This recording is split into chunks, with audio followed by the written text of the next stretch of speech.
Hello friends, Tamil செய்திகளை தெரிஞ்சுக்க Tamil spicy சேனலை சப்ஸ்கிரைப் பண்ணுங்க.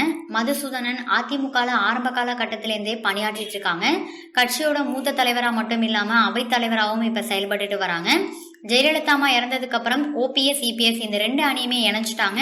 அதுக்கப்புறம் நடத்தப்பட்ட ஆர்கே நகர் இடைத்தேர்தலில் அதிமுக சார்பில் மதுசூதனனை தான் வேட்பாளராக களமிறக்குனாங்க. ஆனால் அந்த தேர்தலில் வெற்றி பெறலை. அதுக்கப்புறம் அதிமுகவில் மதுசூதனனுக்கு எந்த ஒரு அங்கீகாரமே கொடுக்கலையாம். இப்ப பாத்தீங்கன்னா ஆர்கே நகர் தொகுதிக்குட்பட்ட மீனவ கூட்டுறவு சங்க தேர்தலில் மதுசூதனனோட ஆதரவாளர்களுக்கு வேட்பு மனுவே கொடுக்கல. அதுக்கு காரணம் ஜெயக்குமாரோட ஆதரவாளர்கள் தான் அப்படின்னு தெரிய வந்திருக்கு. இதனால ஜெயக்குமார் ஆதரவாளர்களுக்கும் மதுசூதனன் ஆதரவாளர்களுக்கும் மிகப்பெரிய அளவுல மோதல் ஏற்பட்டிருக்கு. இந்த மோதலால மதுசூதனன் ரொம்பவே அதிருப்தி அடைஞ்சிருக்காங்களாம். நமக்கு கட்சியிலும் எந்த ஒரு மரியாதையும் இல்லை, அங்கீகாரமும் இல்லை. அதுக்கப்புறம் ஏன் கட்சியில இருந்துகிட்டு கட்சியிலேருந்து விலக போறதாவும் மதுசூதனன் முடிவு பண்ணியிருக்காங்களாம். இது குறித்து தமிழக துணை முதல்வர் ஓ பன்னீர்செல்வத்துக்கிட்ட பேசியிருக்காங்க. அமைச்சர் வேலுமணி கிட்டையும் பேசியிருக்காங்க. முதல்வர் எடப்பாடி பழனிசாமியை சந்திச்சு ஜெயக்குமாருக்கு எதிராக புகார் கொடுக்க போறாங்களாம். அது மட்டும் இல்லாம அதுக்கப்புறம் அதிமுகலேருந்து விலக போறத பத்தியும் எடப்பாடி பழனிசாமி கிட்ட பேச போறதாகவும் தெரிவிச்சிருக்காங்க.